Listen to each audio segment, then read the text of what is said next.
अध्याय को ब्रीफ किया है, तो हम लोग फिर आज आगे बढ़ते हैं। कल काफ़ी लोगों को बहुत अच्छे से समझ में आया कि लोकेशना क्या है। कहीं न कहीं जाने-अनजाने में हम सब उससे प्रभावित भी थे। तो आज जानेंगे हम कि वित्तशना की डाकिन, परम पूज्य गुरुदेव लिखते हैं पेज नंबर 3.44 पे, 44 पे, गृहस्थ एक तपोवन वाङ्मय में से। और वित्तशना की डाकिन, अब ये वित्तशना क्या है? लोकेशना तो समझ में आ गई हमारे। अब वित्तशना जानते हैं कि धन के संबंध में, गुरुदेव लिख रहे हैं कि धन के संबंध में असंतोष लोभ बनकर फूटता है। मतलब जो जब मामला धन का आ जाता है, जब बात धन की आ जाती है, तो उसके संबंध में जो भी कोई बातें होती हैं, तो असंतोष, क्योंकि हम लोग वहाँ संतुष्ट नहीं होते किसी तरह, तो वो लोभ बनकर फिर फूट के निकलता है एक तरीके से।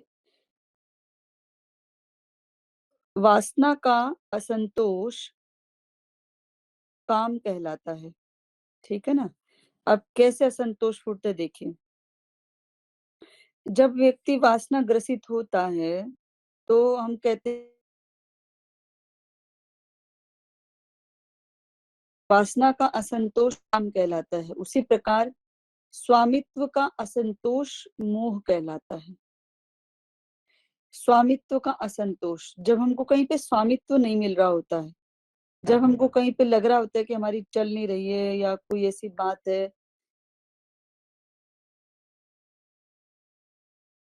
कब वो असंतोष होता है तो मोह कहलाता है वो, क्योंकि उसको हमसे मोह हो जाता है। आचार्य जी ने पूछी भी ना हम लोगों से डेफिनेशन सारी, कि लोभ क्या है, मोह क्या है, शांति क्या है, न्याय क्या है। तो अब ये सब चीजों में देखिए मोह की कितनी अच्छी डेफिनेशन गुरुदेव बता रहे हैं, परिभाषा, कि स्वामित्व का असंतोष मोह कहलाता है। जहां पर हमको कोई अधिकार नहीं दे रहा है या हम अधिकार नहीं पा रहे हैं, पर लेकिन हमारी उससे लगाव तो है, तो वो मोह कहला रहा है। असंतोष है ना, क्योंकि हमको स्वामित्व तो नहीं मिल रहा, तो उससे हम असंतोष है हम लोगों को, वो मोह कहलाता है। अहंकार की पूर्ति में कहीं त्रुटि रह जाने का असंतोष क्रोध कहलाता है। अब क्रोध क्या है, इसको भी सब लोग नोट कर लीजिए, पॉइंट बड़े बढ़िया बढ़िया गुरुदेव ने डाले हैं यहाँ पर। अहंकार की पूर्ति में कहीं त्रुटि रह जाने का असंतोष। भाई गुस्सा क्यों आता है हम लोगों को? जब आचार्य जी कहते हैं जब गुस्सा क्यों आता है, जब हमारी बात मानी नहीं जाती ना, हम अपनी बात को मनवाना चाहते हैं, सामने वाले से उसमें यस करवाना चाहते हैं, उसकी सहमति दर्ज कराना चाहते हैं। जो सामने वाला उस बात का विरोध करता है, तो फिर हमारे अहंकार में टकराहट हो जाती है। टकराहट हो जाती है तो फिर क्या होता है, फिर वहां पे वो कोई त्रुटि रह गई, तो पूरा संतोषजनक है, तो हमने किसी तरह से उस बात को मान लिया है, तो फिर कहीं ना कहीं जब वो त्रुटि रह गई है, तो वो क्रोध पैदा होता है। वहां पर क्रोध फिर भीतर ही भीतर भी हो सकता है, कई बार बाहर भी फूट के निकल जाता है। भीतर का क्रोध ज्ञान को, बुद्धि को, सब चीजों को जला देता है, और बाहर का क्रोध भाई वातावरण को खराब कर देता है, रिश्तों को खराब कर देता है ना, पूरी तरह से एक तरीके का सत्यानाश कर देता है। अब आचार्य जी अगर आगे पूछे कि क्रोध क्या है, तो हम सबको इसके बारे में पता होना चाहिए कि अहंकार की पूर्ति में कहीं त्रुटि रहती है, तो वो क्रोध कहलाता है। आप किसी का माइक चालू है मेरे ख्याल से, कुसुम जी माइक बंद कर लीजिए।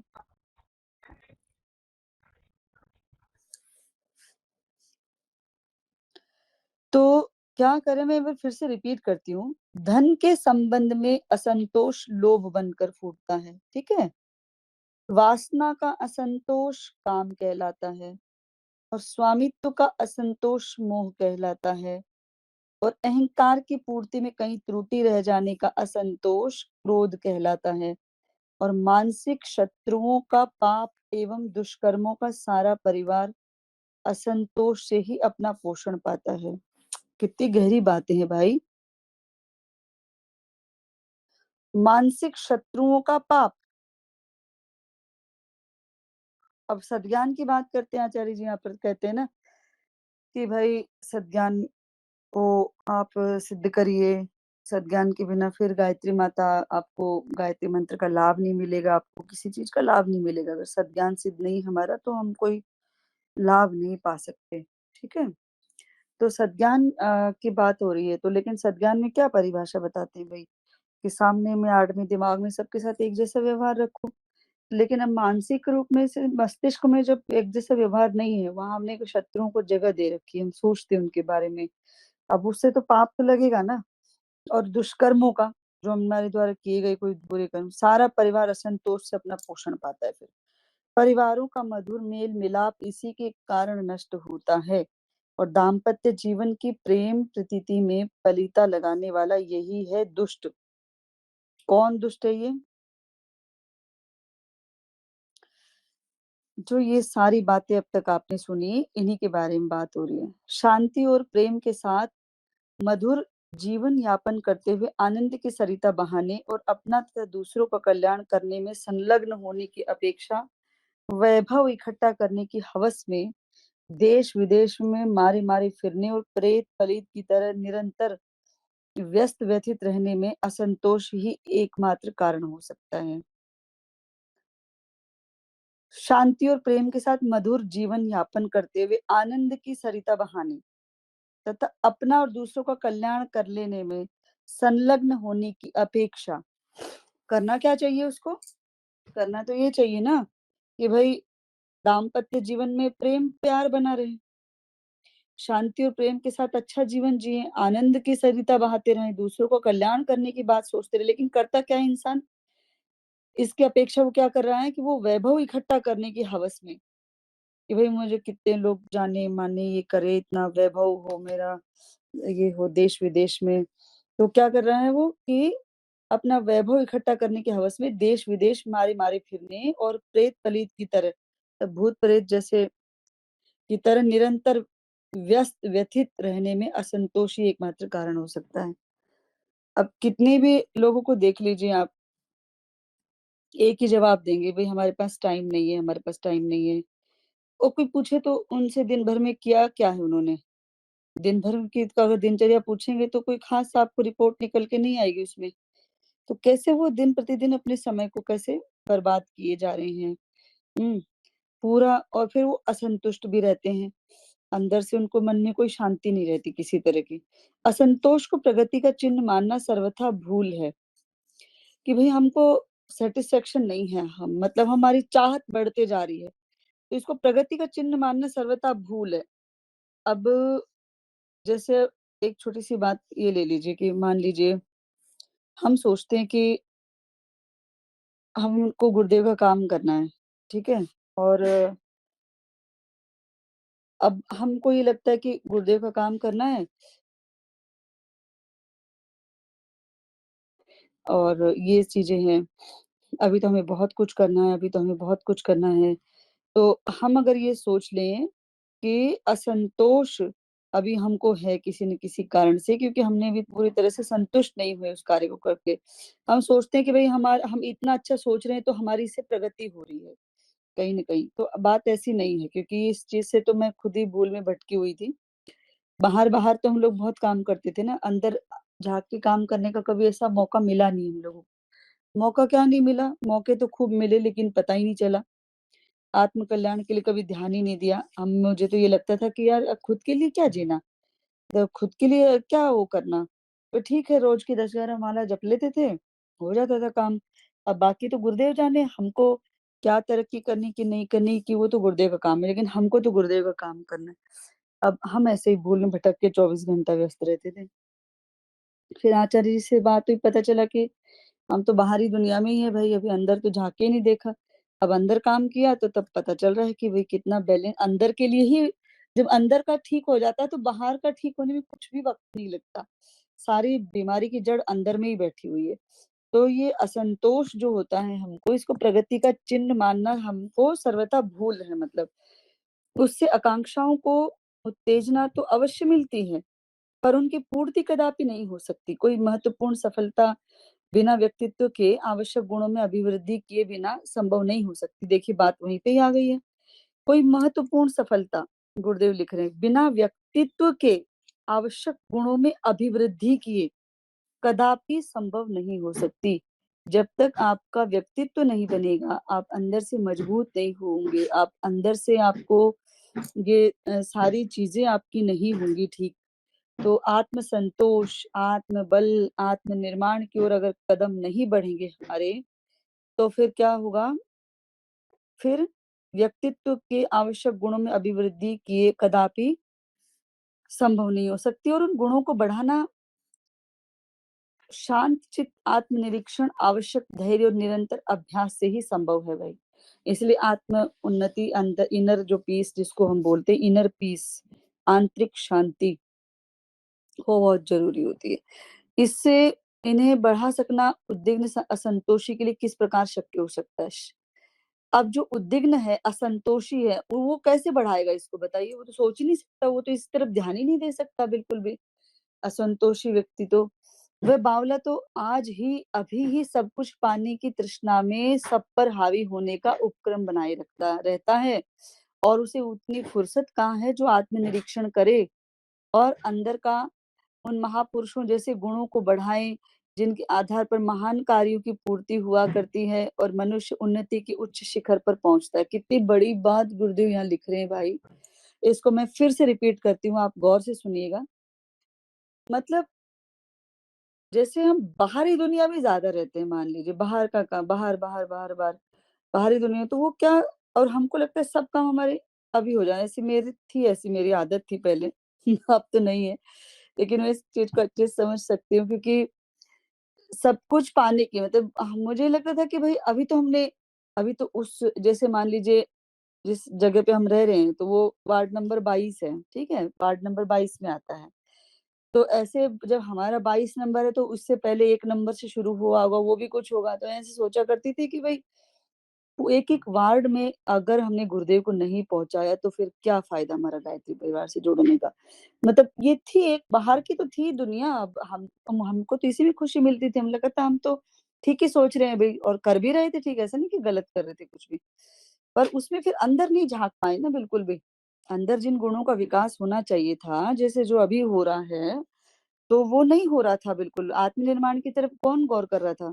कोई भी ध्यान ही नहीं जा रहा था हमारा। तो गुरुदेव क्या लिख रहे हैं कि वह बावला तो आज ही अभी सब कुछ पाने की तृष्णा में सब पर हावी होने का उपक्रम बनाए रहता है, और इसे फुर्सत कहाँ जो आत्मनिरीक्षण करे। हम लोगों को आत्मनिरीक्षण करने की कहाँ फुर्सत थी। हम कहते थे अपना तो कल्याण किसने सोचना है, तो गुरुदेव जाने, उनका काम जाने।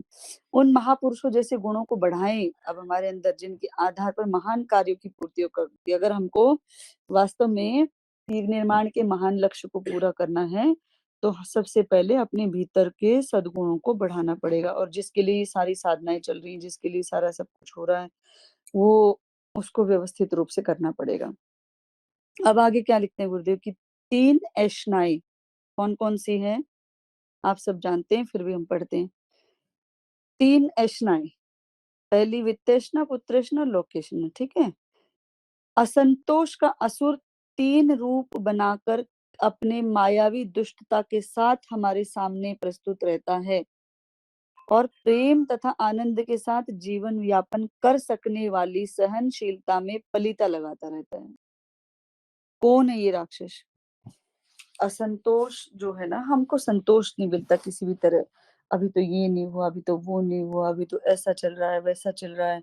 कहीं न कहीं अगर हम जैसा सोचते थे वो एक-एक चीज़ की पूर्ति होती चली जाती है ना, तब भी मतलब ऐसा लगता है कि अभी तो फिर वो इच्छाएँ आगे बढ़ती चली जाती है एक प्रकार से। असंतोष का असुर, असंतोष रूपी राक्षस जो है गुरुदेव लिख रहे हैं, वो 3 रूप बना करके अपने मायावी रूप के सामने प्रस्तुत होता है, और जो जीवन प्रेम और आनंद के साथ चल सकता था, उसके अंदर उसकी वो वाट लगा देता है, मतलब पूरी तरह से।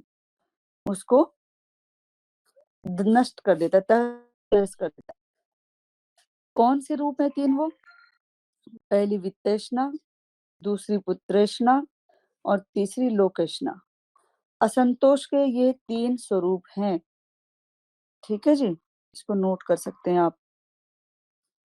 धन जो है वो धन, वासना और अहंता की तृष्णा जब अमर्यादित हो उठती है, तो उसे ऐष्णा कहा जाता है।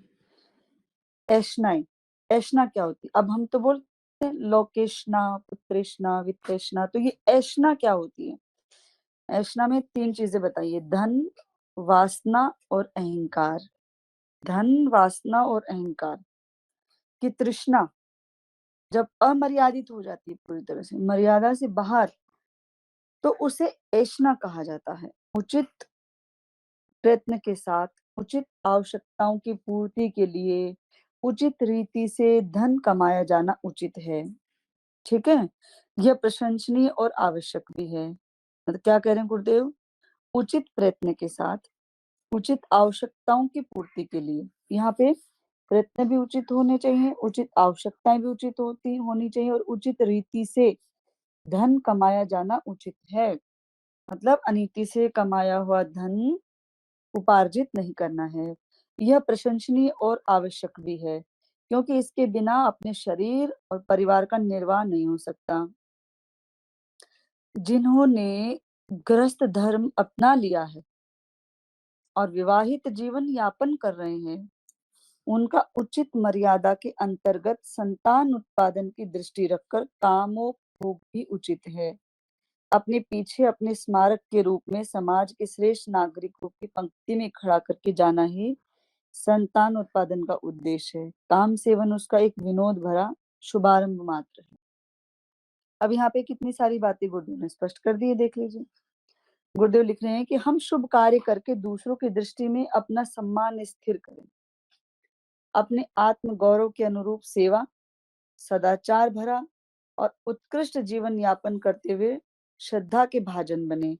यह यशस्वी होने की आकांक्षा भी उचित है, क्योंकि इसी से प्रेरित होकर मनुष्य कष्ट साध्य शुभ कर्मों को करने के लिए तैयार होता है। पर ये तीनों ही आवश्यकताएं पूर्ण कर सकना संतोष और अधीरता से संभव नहीं है। हम लोगों के अंदर ये चीजें बहुत जल्दी आ जाती हैं। जैसे हम लोग क्या ना, अधीर हो जाते हैं। कोई अब चीज मान लीजिए हमारा कोई काम नहीं हो रहा है, तो उसके लिए धैर्य बना के रखना, प्रतीक्षा करना, थोड़ा सा वो करना ही पड़ेगा, लेकिन अधीर हो जाते हैं। लगता है कि अभी हो जाए ये काम, लेकिन होगा तो सब कुछ अपने तरीके से, अपने समय से भाई, जब जैसा होगा। अपने प्रयत्न पूरे होने चाहिए उसमें। लेकिन गुरुदेव यही बात समझाना चाह रहे हैं कि ये सब चीजें होंगी पूरी, सब ठीक होगा, लेकिन असंतोष और अधीरता से कुछ भी संभव नहीं होगा। इससे तो मनुष्य मर्यादाएं छोड़कर उच्च श्रृंखलता पूर्वक अनुचित मार्ग अपना लेता है। अच्छा, ये काम नहीं हो रहा, चलो भाई दूसरा रास्ता अपना लो। जैसे कि लोग बाग क्या करते हैं ना, गुरु के संबंध में, एक गुरु बना लिए, कुछ दिन उसकी साधना उपासना करी, फिर लगता है कि उनकी मनोकामनाओं की पूर्ति में कुछ वो नहीं लाभ हुआ, तो धैर्य नहीं रखी, संतोष नहीं है उनको, क्योंकि वो शॉर्टकट में लाभ पाना चाहते हैं, जल्दी लाभ पाना चाहते हैं, है ना। हम हर कहीं जाते हैं भाई, बैंक की लाइन हो चाहे किसी चीज की भी लाइन हो, इवन इतना भी क्या, शांति कुंज में यज्ञशाला की लाइन में अधीर हो जाते हैं। संतोष ही नहीं है, बताओ। वो सारे गायत्री साधक ही तो होते हैं वहां पर, कौन होता है? वहीं पे भी धक्का मुक्की ये वो, मतलब देख के भी ऐसा लगता है कि, तो कई बार मैंने कहा कि जो व्यवस्थापक बाबूजी से कि बाबूजी थोड़ा सब काम बढ़िया कर रहे हो आप, बस यज्ञशाला की जो लाइन है उसको थोड़ा सा कराइए। हम लोगों को समझा समझा के परेशान हो जाते हैं वहां पे भाई। एक बंदा चला गया तो 10 बंदे अगर उसके साथ आए हुए हैं, तो वो क्या करेगा, लाइन में अपने 10 बंदों को लगा लेगा। हो सकता है आप लोग भी करते होंगे ऐसा, या नहीं करते होंगे तो आप लोग अच्छे व्यक्ति हैं फिर। तो 10 बंदे अपने लगा घुसा लेगा बीच में, वो लाइन लंबी बढ़ गई। जो बेचारे बाकी इतने समय से खड़े थे, उन लोगों को दिक्कत आई और सबको परेशानी हुई, क्योंकि ये अच्छा नहीं है किसी भी तरह से। हमारे साथ एक बार ऐसा ही हुआ था कि हम लोग ट्रस्ट की मीटिंग में गए थे, तो 8-9 ट्रस्टी लोग थे।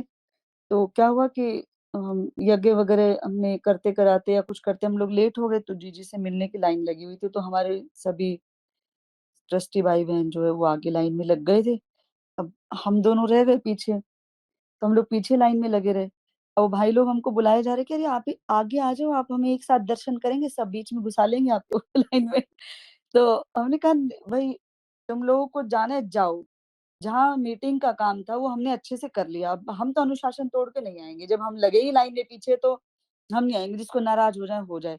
उसमें एक भाई नाराज हो गए, वो मेरे पतिदेव से कहने लगे, ये देखो दीदी हमारी सुनती नहीं है, और ऐसे मतलब जाना चाहिए था हमको एक साथ दर्शन करने, अपनी टीम के साथ जाते अच्छा लगता, ये है वो है।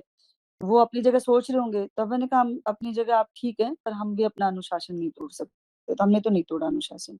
तो ऐसे हम लोग आधा टाइम तो हम लोगों को ऐसा लगता है लाइन में लगाने में लोगों को, "चलो पीछे जाओ, ये करो, वो करो।" तो ये चीज़ें बात निकली तब बताया कि असंतोष अंदर कितना ज़्यादा होता है हमारे अंदर और अधीरता।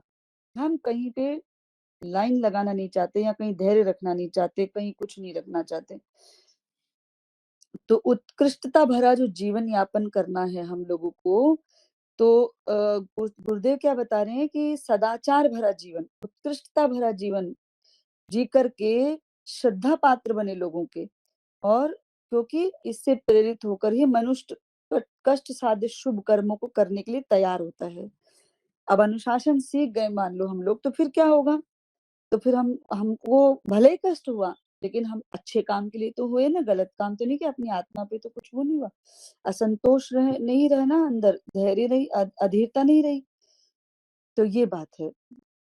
फिर क्या है ना, उच्छृंखलता पूर्वक, इससे तो मनुष्य मर्यादाएँ तोड़ देता है, फिर मनुष्य असंतोष जिसके पास होता है वो मर्यादा तोड़ता है ना।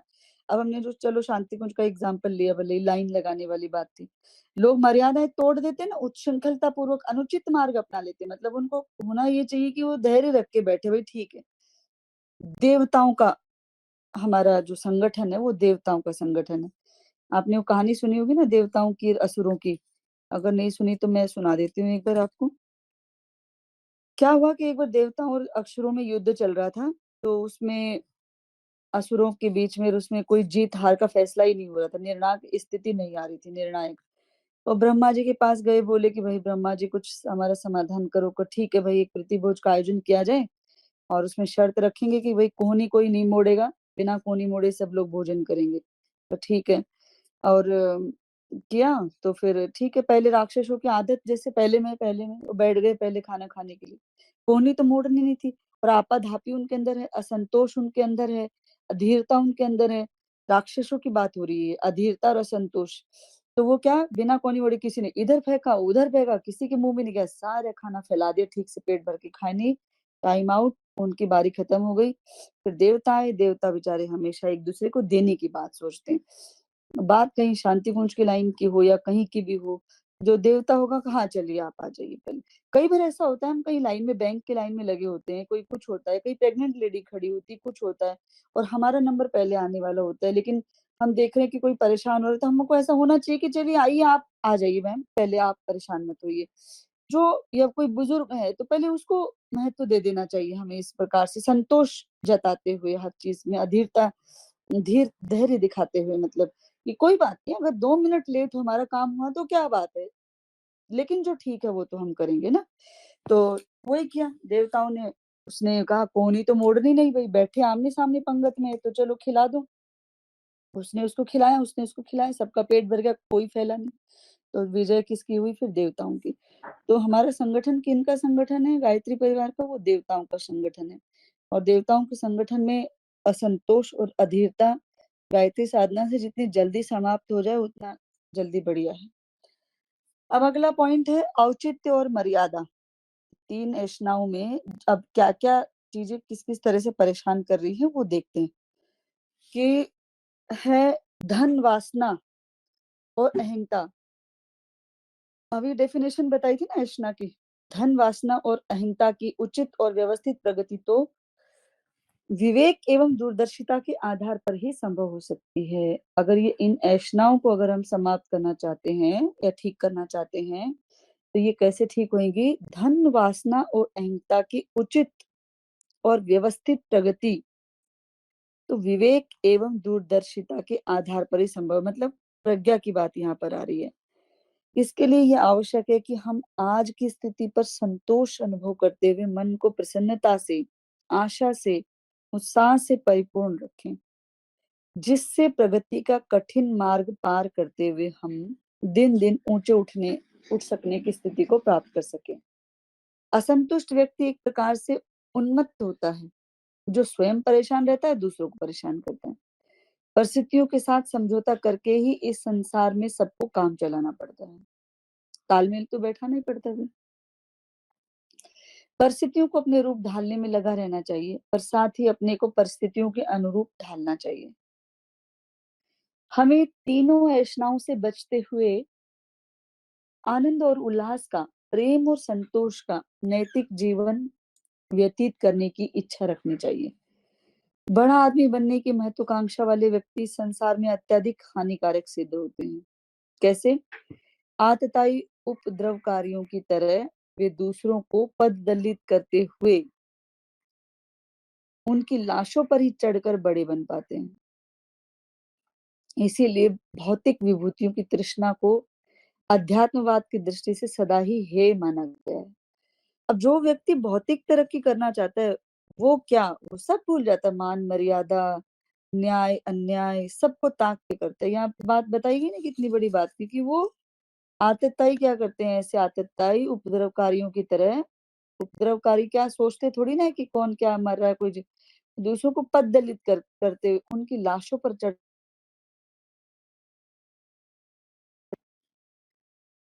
उसे रोकने और नियंत्रित करने के लिए पग पर प्रशिक्षण दिया जाता है।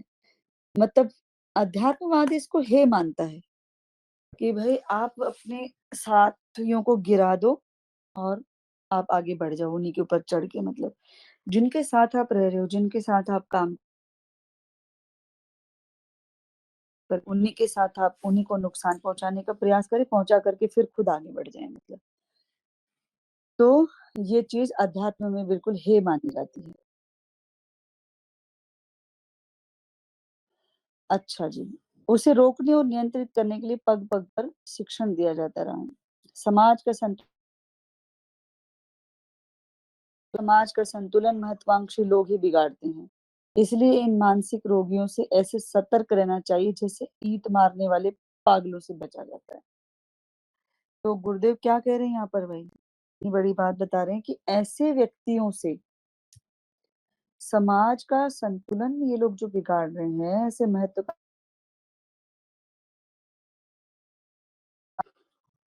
इसीलिए इन मानसिक रोगियों से ऐसे सतर्क रहना चाहिए जैसे ईंट मारने वाले पागलों से बचा जाता है। तो ये क्या बताया, औचित्य और मर्यादा। अब दूसरा पॉइंट क्या है, धन की मृग मरीचिका, धन की मृग मरीचिका। आज धन के लिए हर व्यक्ति प्यासा सा फिरता है। धन, अधिक धन और अधिक धन, बस एक ही बात उसके दिमाग में रहता है। क्या रहता है, धन, अधिक धन और अधिक धन। ये एक ही पुकार हर दिल और दिमाग से उठती हुई सुनाई देती है। धर्मध्वजी संत महंतों से लेकर जेबकट और चोर डाकुओं तक हर वर्ग के लोग धन की आकांक्षा से अपने अपने चरखे चलाते रहते हैं। विचारणीय बात यह है कि क्या धन की इतनी आवश्यकता है? क्या गरीबी की सीमा तक, क्या गरीबी सीमा तक पहुंच गई है कि मनुष्य को निरंतर धन के लिए उद्विग्न रहना चाहिए, या उसके बिना काम ही ना चलेगा, उसका उद्विग्न रहे बिना? विचारणीय बात यह है कि क्या धन की इतनी आवश्यकता है? गुरुदेव पूछ रहे हैं यहाँ पर, भाई आप बताइए, धन की इतनी आवश्यकता है क्या? धन की आवश्यकता एक जगह पर जीवन यापन करने के लिए है कि ना, कि साईं इतना दीजिए जामि कुटुम्ब समाए, मैं भी भूखा ना रहूं साधु न भूखा रहे। जरूरत तो इतनी है, पर उससे आगे की प्रवृत्ति, हमारी जो संग्रह की प्रवृत्ति है, उसका क्या इलाज है? लेकिन धन जहाँ है वहां कोई, आप क्या सुख शांति समझते हैं? वहां पे प्रेम है क्या? जहाँ धन है वहां पर प्रेम नहीं है, सुख शांति नहीं है, कोई ना कोई परेशानी रहती है वहां पर भी। तो धन भी सही मायने में तो आपको संतोष नहीं दे सकता। अब गुरुदेव लिख रहे हैं आगे कि बात ऐसी बिल्कुल भी नहीं है कि मनुष्य को लगातार धन के बिना उद्विग्न रहना पड़े। भगवान ने इतनी वस्तुएं और साधन सामग्री इस धरती पर पहले से ही पैदा कर रखी है कि मिल बांट कर मनुष्य अपना गुजारा कर सके तथा शांति और आनंद के साथ हिल मिलकर प्रेम पूर्वक जीवन यापन करे और अपने लक्ष्य प्राप्ति के लिए अग्रसर हो रखे। भगवान ने इतनी व्यवस्था कर रखी पहले से ही। रोटी, कपड़ा और मकान मनुष्य जीवन की प्रधान भौतिक आवश्यकता है, और ये आवश्यकता इतनी छोटी और थोड़ी है कि बड़ी आसानी से थोड़ी समय के उचित श्रम में पूरा कर सकते हैं। बहुत बड़ी चीज तो नहीं है ये। और एक बात तो हमने कहीं भी पढ़ी थी कि भाई अगर शायद गुरुदेव के साहित्य में कहीं पढ़ी थी कि मान लीजिए हमारे पास सुबह की रोटी का इंतज़ाम है, तो शाम के लिए हमें फ़िक्र नहीं करनी चाहिए क्योंकि जिस परमात्मा ने हमें पैदा किया है, उसने हमारे लिए दोनों टाइम का सारा इंतज़ाम किया हुआ है। इनका मतलब ये नहीं है कि हम अकर्मण्य हो जाएँ भई या कमाएँ ना या मेहनत ना करें, श्रम ना करें और भगवान के भरोसे बैठे, वो गलत है, वो चीज़ बात नहीं है यहाँ पर। लेकिन यहाँ जो गुरुदेव समझाना चाह रहे हैं कि बेवजह संग्रह की वृत्ति नहीं होनी चाहिए। इसका मतलब क्या हमको ईश्वर पे भरोसा नहीं है? हमको ईश्वर पे भरोसा होना चाहिए कि भई कि हम भूखे नहीं रहेंगे। हुँ?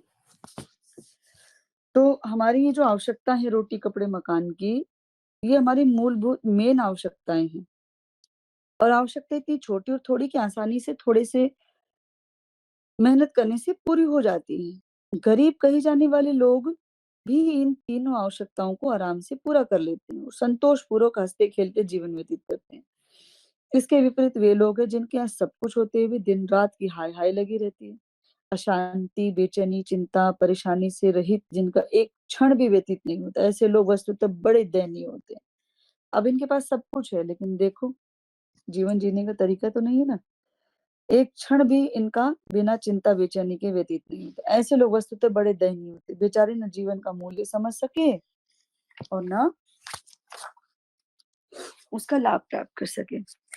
इन अभागों की दुर्दशा पर केवल दुःख के आँसू बहाए जा सकते हैं। असंतोष की आग में जलते रहने वाले ये अमीर वस्तुतः विशाल अस्पताल के कीमती पलंगों पर पड़े हुए वे रोगी हैं, जो आग से झुलसे हुए हैं, जिनके बाहर और भीतर आग ही आग, जलन ही जलन पीड़ा दे रही है। कीमती इमारत एवं बहुमूल्य पलंग का क्या सुख इन बेचारों को मिल सकेगा? अब बताइए कितनी बड़ी बात है ना? और गुरुदेव सही भी लिख रहे हैं। और इस बात को सुनकर ना मुझे एक गुरुदेव का प्रसंग याद आ गया बहुत अच्छा कि मतलब इससे संबंधित नहीं है लेकिन एक मन में अचानक उभर के आया है तो आप लोगों से मन है कि शेयर करते हैं कि एक बार की बात है चेतनक शिखर यात्रा में हमने इसको पढ़ा था कि गुरुदेव जो है ना मतलब गाँव में सबकी मदद करा करते थे और एक नगर सेठ जो थे वो एक ऐसे थे कि महाकंजूस और किसानों को तंग करना, उनको उतना उचित धन जिनका बनता है उनका मेहनताना उनको नहीं देना और उनसे खूब काम करवाना, उनको खाना नहीं देना, ये नहीं करना और बहुत दुष्ट मतलब एक किस्म से। और उन लोगों को भी उनके चंगुल से गुरुदेव छुड़वाते थे और साथ में जब ऐसा हुआ कि वो सेठ का जब मरने का समय आया मतलब तो उस समय पूरा गाँव उससे दूर हो गया, क्योंकि उसने सबको इतना तंग कर रखा था ना कि उसके बुरे कर्मों के कारण कोई उसके नज़दीक जाने को तैयार नहीं था और बड़ी तरह से वो भोग भोग रहा था अपनी उससे बड़ा परेशान था। तो गुरुजी वहाँ पर भागे-भागे गए अपनी टीम के साथ और उनकी बड़ी सेवा शुश्रूषा की और उन्होंने गुरुदेव को आशीर्वाद दिए, कहा कि मतलब हमने क्या किया इस बात का हमको एहसास हो गया है और मतलब उन्होंने अंत समय में क्षमा याचना माँगी कुल मिलाकर के। और हमारे गुरुदेव ऐसे थे कि चाहे कोई कितना दुष्ट क्यों नहीं हो और ये हमको सीखने वाली बात है भाई, हम लोग कितना जल्दी इन चीज़ों को भूल जाते हैं और तुरंत बदला लेने के लिए तैयार हो जाते हैं कि अरे उसने मेरे साथ ऐसा किया तो फिर मुझे भी ऐसा करना चाहिए। लेकिन गुरुदेव तो ऐसे थे कि जिसने जैसा किया उसके वो उसका उससे ज़्यादा ख़्याल रखते थे मतलब जिनको वो प्यार करते थे उससे ज़्यादा वो उन लोगों का ख़्याल रखते थे जो दुष्ट किस्म के व्यक्ति थे। ऐसे बहुत सारे एग्ज़ाम्पल उसके अंदर है, अगर आप लोगों ने नहीं पढ़ी है तो पढ़ना बहुत अच्छी पुस्तक है, आपको बड़ा आनंद आएगा, छोड़ने का मन नहीं करेगा। तीनों भाग उसके बहुत अच्छे हैं। तो मतलब गुरुजी वो काम करते थे कि जो उनसे नफ़रत करता है उसी के घर जाके गुरुदेव बैठते थे और उसी का मतलब गुरुजी के एग्ज़ाम्पल सेट किए हुए। तो अगर हम लोग भी उनके इनके सिद्धांतों का पालन कर लेंगे तो कितनी अच्छी बात है ना? फिर गायत्री परिवार के किसी भी संगठन में कोई परेशानी नहीं आएगी। तो ये बात है। अगला है सादगी का मितव्ययी जीवन, काफ़ी लंबा चैप्टर है ये। हुँ। सादगी का मितव्ययी जीवन। भारत गरीब देश है। यहाँ हर आदमी की औसत आमदनी बहुत थोड़ी है। हमारा उत्पादन कम है। योग्यता और क्षमता भी थोड़ी है। ऐसी दशा में राष्ट्रीय आय का थोड़ा होना भी स्वाभाविक है। इसीलिए हम में से हर एक को ये प्रयत्न करना चाहिए कि उतना ही खर्च अपने ऊपर करें जितना कि मध्यम वर्ग के भारतीय नागरिकों को अपने ऊपर करना है। ब्राह्मणोचित जीवन कहने का मतलब गुरुदेव जो बताया करते थे, यदि कुछ लोग अपने ऊपर अधिक खर्च करेंगे, अधिक जमा करने की सोचेंगे, तो उनके कार्यों से दूसरों को उतनी ही अभावग्रस्त रहना पड़ेगा। एक ऊंची मीनार खड़ी करने पर जमीन में उतना गहरा गड्ढा कहीं न कहीं करना ही पड़ता है। एक व्यक्ति धनी तभी हो सकता है जब दूसरे अनेकों के हिस्से की राष्ट्रीय आय का भाग अपने नीचे दबा ले वो। इस प्रवृत्ति के फलस्वरूप दूसरे अनेकों को अभावग्रस्त और गरीब रहने के लिए विवश होना पड़ता है। आप समझ रहे हैं बात कितनी साधारण बात है, इसलिए मैं इसको एक्सप्लेन नहीं कर रही हूँ पूरा। इसलिए संग्रह की और विलासिता की प्रवृत्ति को हेय माना गया है। अध्यात्म के अपरिग्रह से लेकर भौतिकवादी साम्यवाद तक सभी न्याय संगत दृष्टिकोण का निष्कर्ष एक ही है कि हर व्यक्ति को उतनी ही सुख सुविधा प्राप्त रहे जितनी कि उस समाज के मध्यम वर्गीय नागरिकों को प्राप्त होती है। ठीक है ना? बड़ा क्लियर सा पॉइंट है कि भाई एक बहुमंजिला इमारत अगर खड़ी करी गई है, गुरुजी ने उदाहरण दिया है, तो उसके नीचे गहरा गड्ढा खोदा गया है तभी तो वो खड़ी गई है। तो अगर एक आदमी अमीर बना है, तो ऐसे ही अमीर नहीं बन गया, उसने कितने लोगों का अधिकार अपने नीचे दबा रखा है। तो मतलब क्योंकि संग्रह की वृत्ति से बाकियों का भी तो हक उसने छीना है। अगर सब लोग ऐसा करने लगे तो सोचो, किसी के पास जमीन कम नहीं पड़ेगी, किसी के पास पैसों की कमी नहीं रहेगी, सब लोग दबाए बैठे हैं। जैसे कल भी हमने बात करी थी कि जब नोटबंदी हुई थी उस समय क्या करा था लोगों ने, तो ये बात है। दूसरा है गरीब और अमीर के बीच का अंतर। वर्तमान अर्थतंत्र के कारण यदि किसी व्यक्ति की आमदनी अधिक होती है, तो उसका कर्तव्य है कि उसे समाज को पुनः दान आदि के रूप में लौटा दे। हाथ में 5 उंगलियां होती हैं, उनमें से कुछ छोटी कुछ बड़ी भी होती। योग्यता और पुरुषार्थ के आधार पर यह अंतर मनुष्य की सुख सुविधाओं में भी रह सकता है। भाई कोई ज्यादा पढ़ा लिखा है, कोई कम पढ़ा लिखा है, कोई किसी योग्य है, कोई किसी योग्य है, किसी का स्पेशलाइजेशन किसी चीज में है, किसी का किसी चीज में है। तो सभी तो समान नहीं हो सकते, इसलिए गुरुदेव ने एक हाथ की 5 उंगलियों का एग्जाम्पल दिया है। तो उसमें से कुछ छोटी बड़ी है अपनी अपनी योग्यता, योग्यता और पुरुषार्थ के आधार पर ये अंतर मनुष्य की सुख सुविधाओं में भी रह सकता है, पर ये होना उतना ही चाहिए जितना कि उंगलियों की लंबाई में होता है। यह अनुपात 10-5% से अधिक नहीं है।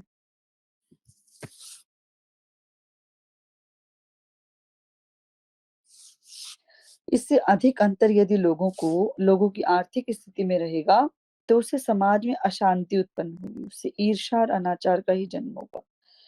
यह एक तथ्य है जिसे हम चाहें तो विवेक, उदारता और न्याय की दृष्टि से अपनाकर अपनी महानता का परिचय दे सकते हैं। अन्यथा आज नहीं तो कल बलपूर्वक ऐसा करने के लिए विवश किया जाने लगा। आपको गुरुदेव का वो सेंटेंस याद है जो गुरुदेव ने कहा कि या तो खुद से कर दान कर दो कुछ जो तुम्हारे पास है, या तो सरेंडर कर दो भाई। आवश्यकता से अधिक अगर तुमने संग्रह किया है, या तो दान कर दो, संग्रह करने की वृत्ति को छोड़ दो, नहीं तो हम लात मार के उगलवा के निकाल लेंगे तुम्हारे अंदर से। अब हुआ वही ना, महाकाल ने क्या किया था नोटबंदी में, यही क्या हुआ। तो एक छोटा सा नमूना था, फिर कोरोना आया, अब देखो क्या क्या जो भी है। तो महाकाल तो अपना बैलेंस बनाएंगे भाई, या तो हम सुधर जाएं ना, नहीं तो वो सुधार देंगे, फिर उनको सुधारना तो आता है, उनका तरीका बिल्कुल अलग है। गरीब और अमीर के बीच इतना अंतर किसी प्रकार स्थिर नहीं रह सकता जितना कि आज देखा जाता है। संत विनोबा के भूदान आंदोलन से लेकर सरकार की कर नीति तक धीरे धीरे सब और यही प्रयत्न चल रहे हैं कि व्यक्ति अधिक संपन्न न रहने पाए। आपको ध्यान है विनोबा जी का भूदान यज्ञ, सब लोग जानते ही होंगे। तो गुरुदेव क्या लिख रहे हैं कि हम विवेक पूर्ण इस युग वाणी को, इस युग की वाणी को, पूज गुरुदेव के विचार को, मतलब उनकी बातों को, इस युग वाणी को हम विवेक पूर्ण सुन लें और अमीरी की महत्वाकांक्षाएं छोड़कर मध्यम वर्गीय जीवन यापन करने की बात अपने को सीमित कर लें, तो हमारे असंतोष का एक बहुत बड़ा कारण अनायास ही समाप्त हो सकता है। इस युग की वाणी को हम विवेकपूर्ण सुन ले तो गुजर के लायक हम सब कमाते भी हैं, प्रयत्न करके इसे कुछ और बढ़ा सकते हैं। अमीरी के सपनों का नशा यदि हमारे मस्तिष्क पर से उतर जाए, स्वस्थ, सुविकसित और शांतिमय जीवन यापन करने के लिए हमें एक नई दिशा मिल सकती है। अगला पॉइंट है, गुरुदेव कह रहे हैं फिजूल खर्ची से बचना ही चाहिए। हमारे खर्चे दिन दिन बढ़ते चले जा रहे हैं। विलासिता की बिल्कुल बेकार की आदतों को हम दैनिक जीवन की आवश्यकता मान बैठे हुए हैं। जो भोग विलास की चीजें हमको लगता है ये तो होनी चाहिए हमारे पास, और उसको हम अपने दैनिक जीवन की आवश्यकता मान बैठे हैं, और खर्च अंधाधुंध बढ़ाए जा रहे हैं। हर व्यक्ति अपने से अधिक अमीरी की नकल करके स्वयं भी अमीर कहलाने की मृग तृष्णा में भटक रहा है। अमीरों जैसे ठाट बाट बनाने में गरीब लोग जब अपनी औकात और हैसियत का ध्यान छोड़ देते हैं, तब एक उपहास जैसे बोलते हैं ना, उपहासास्पद स्थिति पैदा हो जाती है। फैशन का भूत लोगों पर इसलिए सवार है कि वे कीमती पोशाक, जेवर, नगीने पहनकर ठाट बाट इकट्ठा करके बड़े और अमीर आदमी समझे जाने लगे। फैशन परस्ती एक घटिया दर्जे का छिछोरापन है, गुरुदेव कह रहे हैं। अमीरी की विडंबना बनाने में जो फिजूल खर्ची के उपकरण जुटाए गए हैं, उन्हें बाल बुद्धि कहा जा सकता है। आज तो विलासिता की सामग्री को भी आवश्यकता सामग्री में हमारी बुद्धि भ्रमित होने लगी है। सिनेमा, बीड़ी, मटर गश्ती, श्रृंगार साधन, चाय पानी, यार दोस्ती आदि महक में काफी खर्चीले बैठते हैं। अब कीमती कपड़े की कई कई जोड़ रखने, जेवर आदि बनवाने में ढेरों पैसा खर्च होता है। भाई देखो, कई लोगों की आदत होती है कि भाई एक साड़ी को हमने इस कार्यक्रम में पहन लिया है, किसी फंक्शन में पहन लिया, तो अब हम दूसरी बार उसको रिपीट नहीं करेंगे। या एक ड्रेस को हमने उसमें पहन लिया तो हम अगली बार उसको रिपीट नहीं करेंगे, क्योंकि सब वो तो हमारी ड्रेस सबने देख रखी है, तो उसमें क्या फिर। तो ये यहाँ पे ये फिजूल खर्ची आती है। गुरुदेव यहाँ यही समझाना चाह रहे हैं। कई कई जोड़े रख लेते हैं, ढेरों पैसा खर्च करते हैं इसमें। हाथ से काम न करके छोटे छोटे कामों को स्वयं न करके पैसे देकर कराने में आलसी बनना पड़ता है, पैसा भी खर्च होता है। टूटी फूटी चीजों की मरम्मत न करा के उन्हें पूर्ण रूपेण बेकार करते हुए फेंक दिया जाता है। अव्यवस्थित रूप से पड़ी हुई चीजें समय से पूर्व नष्ट और बर्बाद होती रहती हैं। खर्च में हाथ खुला रखने पर उचित आमदनी होने पर भी तंगी बनी रहती है। उधार की आदत फिजूल खर्ची को बहुत बढ़ा देती है। जब कभी जो कुछ भी लेना हो, नकद लेना चाहिए, उतना खर्च करना चाहिए जितने की आमदनी हो। उधार भी आज के अनैतिक युग में अपने पैसों को सड़क पर बिखेर देने के समान है। लेकर वापस करने वाले विरले ही देखे जाते हैं। सामाजिक कुरीतियों में वाहवाही और लोकाचार की उपेक्षा करके पैसे की व्यर्थ बर्बादी को रोका जा सकता है। ये सूत्र हैं जिन पर विस्तार पूर्वक विचार करके हम मितव्ययी बन सकते हैं और आर्थिक तंगी के कारण उत्पन्न होने वाले असंतोष से बच सकते हैं। बुद्धिमानी पैसा कमाने में नहीं, उसे खर्च करने में है। कमाई तो कभी कभी अनायास भी हो सकती है, पर खर्च के संबंध में मनुष्य कितना सतर्क रहता है, इससे उसकी बुद्धिमानी परखी जा सकती है।